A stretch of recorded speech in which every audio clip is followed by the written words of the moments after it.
Hello friends, स्वागत है आपका हमारे यूट्यूब चैनल पर सक्सेस गवर्नमेंट एग्जाम, जिसमें हम आपके लिए लेकर आए हैं सभी विषयों की क्लासेस बहुत ही रोचक तरीके से। आज की क्लास है आपकी सामान्य हिंदी की क्लास, जिसमें जो है ये दूसरी क्लास है। कल की क्लास में मैंने आपको भाषा बोली लिपि पढ़ाया था। आज मैं आपके लिए लेकर आई हूँ वर्ण विचार। वर्ण विचार मतलब भाषा की सबसे छोटी इकाई कह सकते हैं, यानी कि जब भी हम कोई भाषा सीखते हैं तो सबसे पहले उसके वर्णों को सीखते हैं। वर्ण अंग्रेजी समझने वाले को बता दूं, जैसे अल्फाबेट सीखते हैं हम अंग्रेजी के, ऐसे ही हिंदी सीखने के लिए हम उसके वर्ण सीखते हैं, यानी हिंदी के अल्फाबेट सीखते हैं। ठीक है, तो वर्णों की जानकारी होना बहुत जरूरी है। कोई भी भाषा सीखने से पहले वर्ण आएंगे, तभी हम उस भाषा के शब्दों को जान पाएंगे और फिर उसी के बाद उन शब्दों से हम सार्थक वाक्य रचना कर पाएंगे। तो जुड़ते हैं, क्या है सबसे पहले हमारा टॉपिक है आज का वर्ण विचार, जिसमें क्या है वर्णों के बारे में हम बात कर रहे हैं। वर्ण क्या है? तो वर्ण क्या है? भाषा की सबसे छोटी इकाई है। क्या है कि भाषा की सबसे छोटी इकाई, यानी कि जिसके और टुकड़े नहीं हो सकते। इकाई मतलब यूनिट, यानी कि जैसे हम कोई मकान बनता है तो सबसे छोटी चीज क्या होगी? उसकी एक एक सिंगल ईंट होगी ना। तो इसी प्रकार से भाषा जो एक बहुत बड़ा एक समृद्ध टॉपिक है ना, एक समृद्ध विषय है, उसमें सबसे छोटी चीज क्या है? वो क्या है? वर्ण है। तो इसी को हम क्या कहते हैं? इकाई कहते हैं। तो वर्ण भाषा की सबसे छोटी इकाई है, जिसके और टुकड़े नहीं हो सकते, यानी कि इससे ज्यादा भाषा को तोड़ा नहीं जा सकता। सबसे मूलभूत इकाई क्या है? वर्ण है। अब वर्ण क्या है? वर्णमाला क्या है? वर्णमाला यानी कि वर्णों को रखने का क्रम है। भाषा में वर्ण सीखने के लिए वर्णों को क्रम में रखा जाता है, तो उसी को वर्णमाला कहते हैं। जैसे हिंदी में स्वर आते हैं पहले, उसके बाद व्यंजन आते हैं, है ना। अ ई हम पढ़ते हैं, उसके बाद क ख ग घ इत्यादि पढ़ते हैं। तो इसी को हम वर्णमाला कहते हैं, जो क्रमबद्ध तरीके से व्यवस्थित करके रखी जाए। उसके बाद जो है वर्ण कितने प्रकार के हैं? वर्ण दो प्रकार के हैं मुख्य रूप से, एक तो स्वर है और दूसरे व्यंजन है। ठीक है, स्वर और व्यंजनों के बीच हमारी वर्णमाला बटी हुई है। जैसे अंग्रेजी में भी वोवेल्स होते हैं और कॉन्सोनेंट्स होते हैं ना, इसी प्रकार हिंदी में भी स्वर है और व्यंजन है। स्वर कितने हैं? स्वर हमारे 11 हैं। ठीक, क्या है? अ ई उ री ए ऐ ओ औ। ठीक है, ये हमारे 11 स्वर हैं। इनको हम व्यंजनों के साथ मात्रा के रूप में भी प्रयोग करते हैं। इसके बाद है हमारे व्यंजन। व्यंजनों को भी हमने क्या है? बांटा हुआ है। कितने हैं व्यंजन? 33 हैं। अब क्या है, कैसे बांटा हुआ है कि क से लेकर मां तक हमारे कहलाते हैं स्पर्श व्यंजन। स्पर्श मतलब क्या होता है? छूना। जब हम उच्चारण करते हैं कुछ भी, तो हमारे मुख से कुछ हवा निकलती है। अगर वो हवा कहीं पर भी टच होकर, स्पर्श होकर आती है, तो उसे उन व्यंजनों को जिनको उच्चारण में हवा मुख से स्पर्श होकर आती है, उन्हीं को हम स्पर्श व्यंजन कहते हैं। ये कौन से? क से लेकर मां तक हमारे स्पर्श व्यंजन है।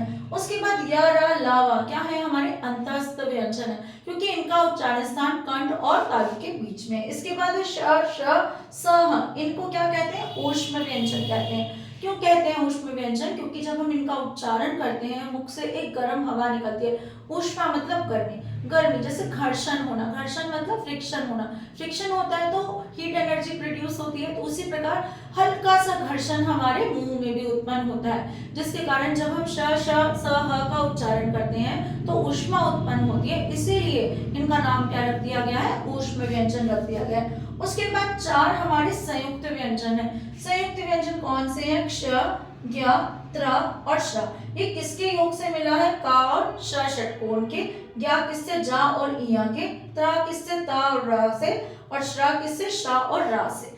ठीक है, अब बीच में एक है अयोगवाह। अयोगवाह अंग और अह है, यानी कि हमारा संस्कृत का विसर्ग अह और अंग यानी कि पंचम वर्ण की बिंदी, ये ना तो स्वर है ना व्यंजन है, इसलिए इनको स्वरों के बाद और व्यंजनों के बीच में रखते हैं। और नाम क्या है? अयोगवाह, यानी कि जिनका योग कहीं भी ना हो रहा, उन्हें क्या कहते हैं? अयोगवाह कहते हैं।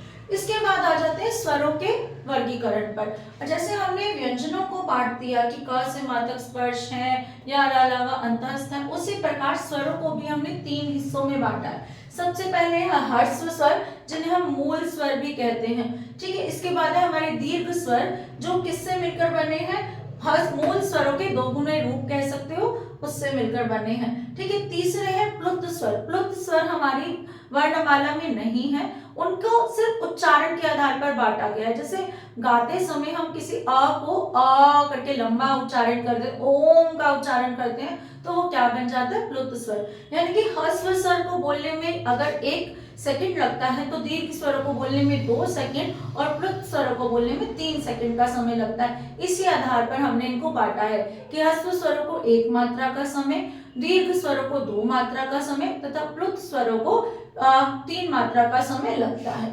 ठीक है, मूल स्वर कितने हैं ये प्रश्न आ चुका है। मूल स्वर संख्या में 4 हैं, अ, ई, उ और री, री ऋषि। इसके बाद है दीर्घ स्वर।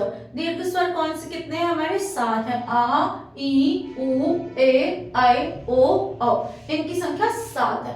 अब ये कैसे बने, जैसे ये दीर्घ आ है, ये कैसे बना है, 2 ह्रस्व आ लेकर। ऐसे दीर्घ ई है, ये कैसे बना है, ह्रस्व ई लेकर। दीर्घ उ है, ह्रस्व उ लेकर बना है। इसी प्रकार ए का क्या पूछा जाता है, ए का योग पूछा जाता है, बहुत ही इंपॉर्टेंट। किससे मिलकर बना है, आ और ई से मिलकर बना है, तभी ये मूल स्वर नहीं कहलाता। अ जो है किससे मिलकर बना है, आ और ए से, जो ये बना वो यहाँ पर आ जाता है। आ और ओ से मिलकर बना है, ये भी पूछा जा चुका है। और आ और ओ से मिलकर बना है आओ। ठीक है, संधि भी, जो संधि का टॉपिक है आगे आने वाले टाइम में मैं आपको कराने वाली हूँ, तो वो भी इसी पर आधारित है। इसके बाद हमसे पूछे जाते हैं व्यंजनों के उच्चारण स्थान, कि हमारे व्यंजन जब उच्चारित होते हैं तो किन किन स्थानों से जो है आवाज निकलती है। तो बहुत ही रोचक तरीके से मैंने आपके लिए टेबल बनाया है, इसमें से प्रश्न आता है। तो कंठ से कैसे होता है, क वर्ग होता है, और इसी में मैं स्वरों को लेकर आई हूं ताकि कंफ्यूजन ना हो। कंठ से क्या होता है, क वर्ग, यानी कि क, ख, ग, घ, अंग। और क्या होते हैं, कौन से पहले 2 स्वर, कौन से हमारे अ यहाँ पर आ गए। इसके बाद तालु से च वर्ग होता है, यानी कि चवर्ग बोलते हैं जिसको, इसमें अ के बाद ई इसमें आ गया। ठीक है, अब यहाँ पर क्या आ गए, हमारे अंतस्थ व्यंजन आ गए। पहला अंतस्थ व्यंजन आ गया और दूसरा ऊष्म व्यंजन भी यहाँ पर आ गया। इसके बाद है मूर्धा। मूर्धा में कौन सा वर्ग आता है, ट वर्ग आता है, और क्या आता है, री ऋषि आता है हमारा। ठीक है, री ऋषि को हम यहाँ पर भी लिखते हैं। ठीक है, री ऋषि आता है, तो ये क्या है, इसके साथ र और श, यानी कि इसका र और इसका श। ठीक, यहाँ पर आ गया दंत। तवर्ग क्या है, दांत से उच्चारण होता है, इसमें ला आ गया यहाँ का और यहाँ का स आ गया। ठीक है, अब जो है ओष्ठ है, ओष्ठ से उच्चारण, जैसे हम प, फ, ब, भ बोलते हैं, तो हमारे होठ जो है देखो इसके उच्चारण में सहायता करे। तो पवर्ग जो है हमारा ओष्ठ ओष्ठ स्थान है इसका, ओष्ठ से हम इसका उच्चारण करते हैं। और किसका उच्चारण करते हैं, ऊ और ऊ का। इसके बाद कंठ और तालु दोनों का, ये प्रश्न कई बार पूछा जा चुका है। ए वाले जो प्रश्न है दोनों ही मुख्य हैं। कंठ तालु का किसमें उच्चारण होता है, कंठ और तालु से ए और ऐ का। कंठ और ओष्ठ से, यानी कि गला और होठ से, किसका, ओ और औ का। ऐसे दंत और ओष्ठ का उच्चारण किससे होता है, व से। आप देख लो पूरे स्वर ऐसे यहाँ पर जुड़ रहे हैं हमारे सामने। ठीक है, और बचा था यहाँ पर व, तो वह यहाँ पर आ गया। इसके बाद है नासिका। नासिका मतलब नाक से उच्चारित होने वाले व्यंजन। तो नाक से कौन से होते हैं, हमारे सभी वर्गों के, क से लेकर माँ तक जितने भी पंचम वर्ण है वो क्या, अंगा, इया, ण, न और म, इनका उच्चारण हमारा किससे होता है, नाक से होता है। तो आज अभी ये टॉपिक हमारा पूरा नहीं हुआ है, इसके लिए हम अगली क्लास में जुड़ेंगे साथ में। ये क्लास अच्छी लगी हो तो चैनल को लाइक, शेयर, सब्सक्राइब करना ना भूले, और कमेंट तो मस्ट है कि कमेंट करके बताइए कि आपको क्लासेस कैसी लग रही हैं।